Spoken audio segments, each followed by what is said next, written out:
Hello and welcome to Friends and Authors Live. I'm Rosalinda Roman and I'm here with my friend Ash Vyas. Nice to see you again. Hello. I How are made the you? comment in I'm great actually. I made the comment in the pre-show studio that for once we didn't match colors. We had last Variety. week very dark colors and then we had like fall colors. So we didn't coordinate this time around. So that's fun. Mm. Okay, so it looks like we actually have someone here live with us, so I'm very excited. And Bon Crowder is here, says hello, hi. And I'm Hello, excited Bon. because I know the way I know Bon found us is I was just doing writing sprints with in the Dabble. It's a the app that I use to actually do my writing on is Dabble, and they host community writing sprints. And so every Tuesday, Wednesday, Thursday, they do these writing sprints, and I got like 1,600 words written in the three writing sprints, so I felt really good about that. So, do you ever do writing sprints, community writing sprints? Not really, no. I mean, I like most of my writing is done in O dark 30, right? In military terms, right? Like 4 to 6 a.m., something like that, right? Before everybody wakes up, right? Yeah, yeah. So that's what I used to do. Like when I was living on the boat, it seemed like that was the only time I could get to actually write was before everybody got up. But the benefit of boat life is everyone seemed to sleep a little longer and a little later. So I actually had more writing time then because I am a morning person. So yeah, so anyway, welcome everybody. I'm excited. Bon says she's only here for, she's got an interview coming up in about a half hour. So we're just happy you're here. And it also gives us a little proof of concept because we've been going live, but it took us a while to find out that yes, people are here live with us. So that makes me smile. And to segue perfectly into what we're about to talk about, she said she's very interested in speech to text, just paid for Super Whisper, which I actually don't know anything about Super Whisper. I've never heard of that. But let's get into it. So, Ash, you were the one who actually turned me on to uh, dictation, and I love the title we came up with for this episode, Dictators Unite. So first, I want you to talk about what is your dictation style? Is it something you've always done, or is it something you're just kind of exploring? Yeah, well, no, I'm relatively new to it. I've probably been doing it for about a month, and we have this friend, Mr. Danny, who's kind of like, a tech wizard, author friend I have. We all need one of those, right? Like a guy, Yeah. And he MacGyver, looks if I'm like a dating wizard, myself. by the way. Yeah, He exactly. He looks looks like like a a wizard wizard as too, well. but We'll get Danny on here at some point. yeah. But so he had started doing it to try to improve his production, and I can't type. Like I put out, over a dozen books, and I hunt and peck. So I was trying to be more productive as well. And initially I was somewhat hesitant because when I'm writing, I feel like I'm ahead of the writing. Like I'm thinking ahead of the writing. Like I can think of the scene or what I want in it, or think ahead, right? Dictation sometimes, it's just I feel like I'm actually behind the flow of my mind, right? But it's so productive. So um, Danny recommended this book by a gentleman by the name of Anderson, I think. He's a sci-fi author, did Star Wars books, Dune books, and I think the title of his book was something like On Being a Dictator. And what he uses is, yeah, she's great, but he uses a transponder, right? And he just records, and he goes on walks and records. And the way he said to do it, and I followed the methodology of the book exactly, was, it's not like you need to start dictating perfect prose on day one. Start slowly, build yourself an outline, like maybe initially just dictate ideas or scenes or things that pop into your head that you would normally write down. And I thought about it because the way I actually write is I actually like close my eyes and kind of like see the movie in my head to try to show the readers the story instead of telling them the story. And if you're doing that, you can write it or you can actually just say it out loud, right? And of course you have to go back and edit it, but I went from like, you know, not more than 1,000 words an hour writing, creating, to this morning. I dropped the little guy off at school, and I stopped, on my way back to the park and for about 40 minutes, and I got about 4,000 words done. Now I still have to go back and edit them, but that's a lot more productive, right? That's Uh, amazing. That's amazing. yeah, Yeah, and that's really the difference. Is it's not so you and I talked I think last week about when writing, like when I'm doing those writing sprints I mentioned, by the time I'm done with that writing sprint, that scene is done. There may be a typo or two that I missed, but I am not the kind of writer that just like verbal vomit on the page. I write and I clean it up as I type, which is why I do about 500 words in a 20-minute sprint. Um, but when I'm dictating, that's not the case. It's a hot mess. And so it definitely requires some editing. well, some of the tools can help. I mean, I was kind of along the same lines. I was actually less words writing in 20 minutes than you were. I still am, I'm sure. But um, some of the technologies, like for example, there's this app called Futo, which I write in Microsoft Word, right? And this thing is dictation software, and basically it, as you write, it will put punctuation in, not it'll put in periods, that sort of thing, and you know it makes it easier, right? So that helped a lot, and it's just you get better at it. Like I've gotten better at it in just a month, and I'm not as good at it as when I write. I still got to go back, but if I can put 20,000 words down in 4 days and then go back and edit them over the next 3 days, that's still a lot faster than I was just writing, right? Yeah, So for sure. Bond says that that hot mess is her when I dictate. Yeah, that's exactly it. And for me, so there's a couple things in this dictation world. I heard about dictating, like people dictating, when I had gone to 20 books to 50K, 2 years ago, and I tried it, and I felt like it was not working. I tried it, but I was a new writer then, and so, or relatively new writer, and so I just didn't have the understanding of what story I was telling. And so unless I know ahead of time, what am I writing this in this session? So I need personally, I just figured this out. I need to have a sentence of that chapter already written. It doesn't have to be a sentence that's even used, but just basically, this is what this chapter is going to be about. Then, when I'm walking or doing dictation, then it does flow. I do a lot of saying the same thing over and over and then having to clean it up later.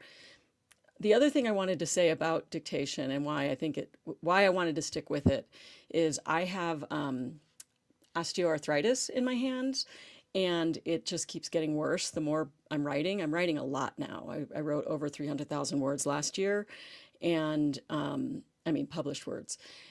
And so I needed to make it work for those days that it's just not, my hands aren't able to do it. So I think that's an important thing to mention, that there's a lot of people who are amazing writers, but they can't, the writing, the act of writing itself, the physical writing is painful. So I'm really happy that I found dictation. Danny, and then you through Danny introduced me to Futo, and with Dabble and Futo, I actually just went on a 5.5 hour drive, and I stopped a lot, so it was more like a 12-hour drive, but from here in New Mexico to Sedona, Arizona. And that drive, I decided I'm going to just dictate the whole drive. And it was fantastic. I just went back and started editing it yesterday, and it was more functional than I thought it was when I first, as you're typing or as you're talking, I I thought, oh, this is just going to be so bad and there's nothing going to be salvageable from this. But it actually was surprisingly functional. And I did get a lot more words written that way. Plus, it's just dead time. Otherwise, I'd be listening to a podcast or music. And now I'm adding words to my book, which was very nice. Yeah, well, I would think with your background, like you'll catch on pretty quick. You get better at it. It's like a muscle, like anything else. But for me, I figured out so far, I need three things. One, I do need an outline. Like I have like, you know, say a 90 word or a one paragraph summary just on a little piece of paper that I have with me. Two, I need a headset, and I just use my Shocks headphones anyway, hooked up to my, the Futo app on and Microsoft Word on my Pixel phone. And I need to be moving. That's the other thing. Like it's better for me to be like on a walk or something. Maybe the creative juices get flowing or something. And I have to be alone. I can't dictate with anyone else around, right? So if I do that, it seems to work. I love this question from Bon. I'm wondering how long it takes to stop brain to fingers thinking and switch to brain to mouth thinking. I mean, that's really what it is, right? Yeah, yeah. I've seen a lot of progress in just a month, right? Yeah. And by progress, I mean the rate of words of dictation that hasn't gone up. It's still like 5,000 words an hour, but the quality of the dictation is much closer to my actual writing. So there's much less editing now than there was a month ago, right? So hopefully it continues to progress. Yeah. For me, and I think a big part of the way that it does get better is you decide that you are going to make it work. Because I've seen a lot of people who take it up as something they want to try. They try once and it feels awkward. It doesn't feel natural because we're used to that brain to fingers writing, and they give up after the first try.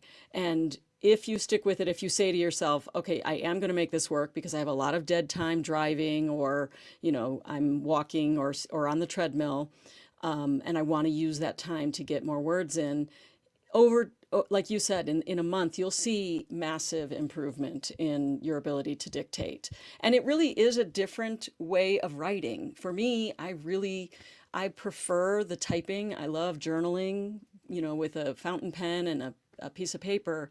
So it's not my favorite way of communicating, but I really love getting to the end of that dead time that I was just going to waste and seeing that I created something. So for me, it was worth the effort in that way. I wanted to throw this next comment that Bon put out there. We were discussing dictation AI as well as other AI tools in the Houston AI meetup lightning lesson last week. My question to them was just that: how long does it take to make the switch? And that's what we were just talking about, how long it takes to make the switch. But this brings up a point that Ash and I have been talking about. Last week's episode, we talked about AI in the author workflow. And I know for one of our author friends who is incredibly prolific, I know he dictates and then he uses AI to clean up the dictation, right? Is that something that you do, Ash? No, I really don't need to because um, I think there is an AI component in the Futo app, but it's not like Cloud, whatever is it, and or ChatGPT or something. Basically, but what it does do is but when you pause, it does put periods and separate sentences, and then I basically just you know email that to my computer and then put it in Microsoft Word in my documents. So um, I think I think it's kind of I still write every day in the mornings. It's just, if I'm going for a walk or if I skip lunch and try to, just try to get some more exercise, be outside, so especially as the weather's getting warmer. Because as authors, it's pretty sedentary, right? You're sitting in front of a computer writing for like hours on end, which is fine, but it's better to get out there and if you can walk and write, in the park or hiking or that sort of thing, which is a lot of things Oh. that Anderson recommends. Yeah, Bon just mentioned that it looks like Futo is only Android. Do you know if that's true? I don't know. I do have an Android, and so it Yeah, we works both for have me. Google Pixel Yeah, phones, exactly. um, which I'm not in love with. I will tell you, I don't love it, but it is functional. Futo is it for me. That has actually been transformative in terms of my dictation because before that, I had tried a bunch of different workflows. Microsoft Word has a decent voice to text function in the app on the phone. But the frustrating part when you're dictating for me is you'll go along and you're on a roll, and all of a sudden the app will just, it'll stop and it'll start processing whatever you already said. And so, and the way that I get on a roll, and then all of a sudden I look down and it's like two paragraphs behind where I thought I was, and I just lost all that typing. I really like so far this workflow with Dabble and Futo. It does that a lot less. It does do it sometimes. And the other thing I found randomly, it throws in some random comments at the end, but it's like, it'll say, thank you for watching, and two musical notes randomly with, like, I never said that, but I figure it's like my app telling me that it loves me. And you Yeah. said you didn't have that happen, right? You had no No, weird like I echoes haven't had or it happen, and I also discovered kind of a fringe benefit is, my little guy and I are writing a book on ants, and you know how little kids are, like they'll just ramble, right? So I just gave him the setup, like I put the headphones on him and said, just talk, right? And he rattled off like, a couple thousand words himself, which was like kind of a chapter in his book, right? So I'll go back and edit it, but like it's great for kids too, actually, this dictation stuff. Bon wants to know how little is the little guy? Not so He's little 10. anymore. He's not so little anymore. He's 10, but Yeah. he still held my hand today as I walk him to school. He's not too big for that yet. So Oh, I love that. I same with my little guy. I just got back, and he's not little at all anymore. He's much taller than I am, and he's 15. But yeah, they're still our babies, no matter how old they are. Although exactly. don't tell them that some days. Some days it's like, I'm not a baby. You said she said her guy is 12 and the girl is 16. Yeah, those are fun ages. Yeah, and I mean I think a lot of this talking about dictation or typing or how we create the books that we are creating, for me the best part is that I work it into my life. I have three kids. They're not all home anymore. But like I want to be able to squeeze it in when I can, and then I want to be fully present with my family all the other times.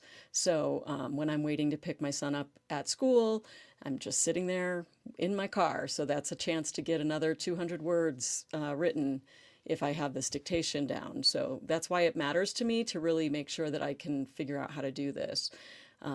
Because yeah, every even I see people in these writing sprints, and at the end of the writing sprint you kind of announce like how many words you got in that 20 minutes, and some people write, oh, I only got 100 words, I only this, or and I'm like, that's still 100 more words than when you started. So like, let's celebrate the fact that we're still showing up, and some days are better than others. I have some days that I can barely get 100 words down the whole day. And then other days, like you and I both have gone to retreats with one of our favorite authors, Craig Martell, who has run community groups. And when I was at Craig Martell's retreat, I was doing 5,000 words a day. My fingers almost fell off, but it just depends on the circumstances of that day and how many words you can get down. But I Yeah. like it. I feel like it's an internal competition with myself. I used to think, oh, if you compare yourself to other people, you'll always be miserable because there's always going to be someone who's more prolific than you are, and there's always someone who's doing something differently and more in a more innovative way. But if you just compete with yourself, then you're like a little bit better than you were yesterday, and it just for me that works. It's also a change of venue. Like if it's like the weekend and you've had a long week, and because if you have a full time job still, and you're like, I don't really feel like you start at the blank page in the morning. You're like, I don't feel like writing, but I could go for a walk, right? And maybe 30 years ago, someone walking through the park talking to themselves with a headset on was abnormal, but they just think you're on a cell phone call, right? So no one really even looks your way anymore, right? Well, and I wanted to mention we are live on Substack now. Substack is newer in terms of how it runs when you're going live on Substack, and so you kind of have to do this wonky workaround so that you can go live on YouTube and Facebook and Substack at the same time. So I'm finally, this is the first time that I'm able to see the live chat. We've been doing this. This is our fifth week, and a woman named Kyra Faison Gardner, hope I didn't butcher your name, I said hello to her in the chat, and she said, newer on the path and enjoying hearing you both share about the journey. So thank you so much for being here. And I'm sure Substack will catch up to these other platforms, and pretty soon we'll be able to actually see the comments in the studio. But for now, it works, and I'm excited that we get to be in multiple locations at the same time. So welcome. Yeah. I was going to talk to you, Ash. You said you found something new out about AI, and I don't know what it is, so I'd love to hear. Okay, yeah, I know it's your favorite topic, right? So, uh, Well, yeah, for those that are new here, I don't use AI. I try not to. It's not my favorite. But I also don't begrudge people who choose to use it as long as they're not saying they're writing books and using AI to write the book. But that's a whole different topic. That's not what you're talking about. yeah, I know. I think you're as a professional journalist by background, I think you'll find this fascinating. So, I was listening to a podcast from one of the gentlemen at I think Drafted Digital, right? And he was talking about um, they had some pretty sweeping changes where they had turned away something like 70% of submissions, I think, at some point last year. Uh, uh, and it was all nonfiction, right? Which is interesting, but if you think about it in hindsight, it actually makes sense Wait, because, so did they turn them away because they were AI? yeah, yeah. Ah, Um, okay. and and I think the rationale was, they had a lot of these people who were just kind of spamming AI books, right? For example, and the way they found it was not so much the content, but the variation, right? So you apparently an account would, on Monday, submit a book about, how to cure cancer. On Tuesday, how to forage and eat mush. Apparently, people eat wild mushrooms in the forest by themselves, which I don't know why you do that, but it can be dangerous, right? And then on Thursday, how to hit a perfect backhand in tennis, right? So you're like, well, very few people would be that, proficient in all of these different things, polymaths, whatever you want to call it. Right, in Uh, 3 days. yeah. So, um, but the reason is, at least for nonfiction, the reason that they put the stop to all this is liability, right? Because in theory, if Draft Digital or whatever outlet lets one of these books out there, and someone, heaven forbid, eats a poisonous mushroom from somebody who wasn't an expert who spammed it by AI, well then you got the lawyers involved, and you got all sorts of crazy crazy things going there. So most of the impact, what they were concerned with, was nonfiction, and that's going to be an ongoing issue because of the legal, concerns. As far as Yeah, fiction, I mean, they don't seem to care as much about fiction, interesting. right? Because Which makes if sense because, yeah, it's a story, it's fiction, they're not going to get sued, presumably. By the way, Bond says, you're in Texas. Sweet. uh, There's something about Texans that always identify themselves like you can find each other in a crowd. You know if you're from Texas, right? He's actually from Texas, but you're not in Texas at the I'm moment. not in Texas, but I grew up in the Houston and San Antonio area. Yeah, so Yeah, yeah. You're a Texan through and through, in your heart, but he's currently in Germany, of all places. yeah, yeah. Yeah, yeah, that's an interesting idea, concept about the AI and nonfiction because I remember so my first book was a memoir about living on a sailing catamaran.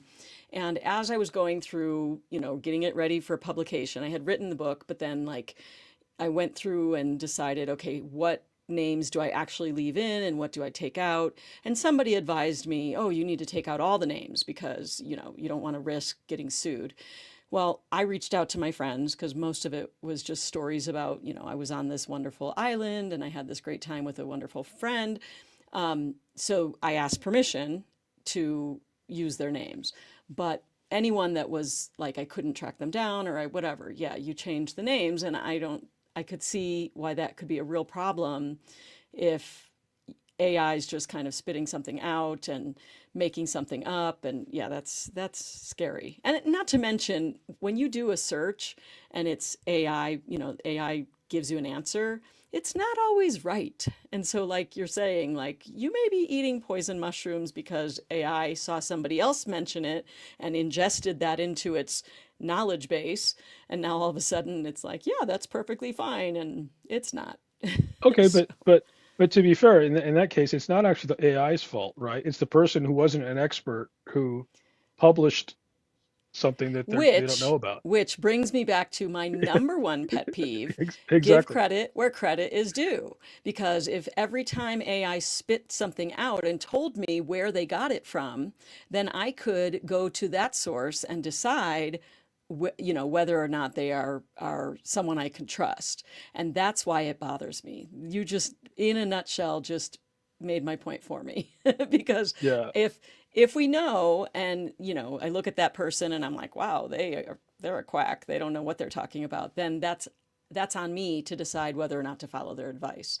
But if I don't know the source and it's being presented as if it were fact, that's where I have a problem.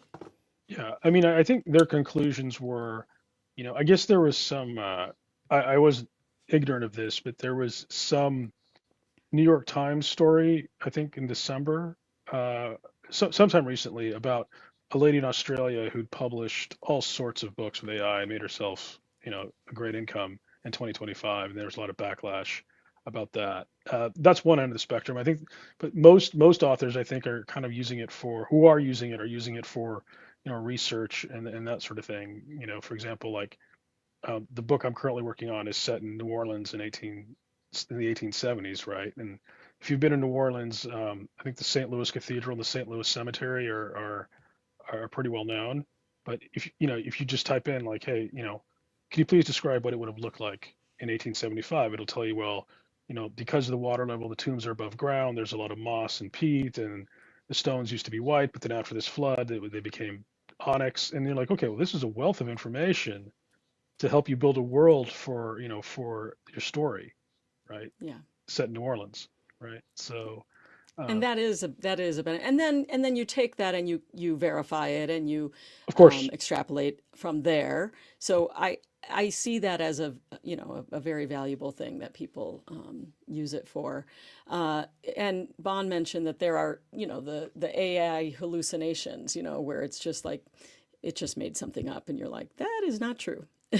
yeah, no, it absolutely makes stuff up, absolutely, uh, you know, Yeah, um, exactly. And and because you have to kind of know how the LLMs work, which is the language learning models, to know what happens in the engine to create the hallucinations. Yeah, no, good point. and the other thing that I thought was interesting, and once again, Danny, our tech friend, tech Who author we need to friend, get on here because he's we should awesome. get him on here sooner rather than later. Uh, he introduced me to, I think it's called Google Notebook.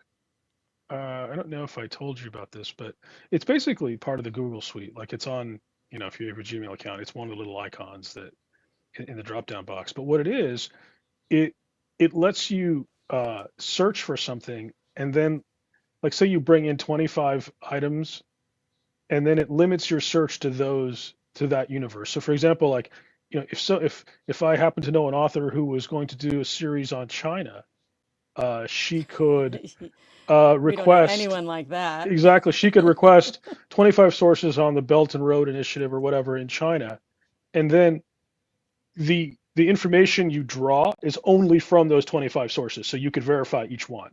But it's a wealth of 25 Interesting. sources, right? So are Uh, you able to pick those sources, or are those sources provided for you? they're provided for you based on a prompt that you write, but you can veto any of them, right? And kick one out Mm, and bring a new one in. yeah, But yeah. once you start using it, you're not the information's only coming from those sources. It's not coming from anywhere else, so it's easily you can go back and verify it. Right. Yeah, and you So don't have to go back to square one every time to say, exactly. is this a reliable source? You now know which sources you're looking at. I like that. Yeah. I Not think that it's I'm really going to good for use it, but research. I like the idea. Yeah, it's not that different from just looking stuff up on Google, except you're not starting over every time, and you can kind of store it in a certain place, right? So Yeah, yeah, I could see the benefit in that. Yeah, I mean, I'm sure that my stance on it will evolve over time. I actually just spent like 4 days at a women's retreat in Sedona, Arizona, which if you don't know, it's got like this vortex and like very woo-woo energy, which I super love.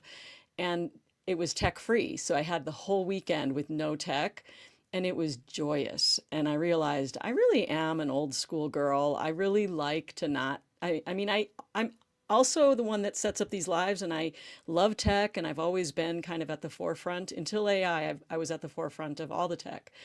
But the more that I move forward into this AI world, the more that I become much more protective of my like old school ways. So we'll see how that evolves over time. But for now, I'm happy with my workflows. Absolutely. Absolutely. All right, we're saying goodbye to Bon, and we're actually about to say goodbye too. Very nice to have you here live. You really helped make the show that much more pleasant. That's the idea is we're doing this live, and anyone can catch it on the replay as well. We'd love to hear questions. You can put them in the comments. We'll get those after the fact, and then we can use them to kind of talk about things next week, would be really fun. Anything else you want to talk about, Ash, before we wrap things up? No, I think we're good for this week. Awesome. All right. Well, go be a dictator. And I'm going to do the same.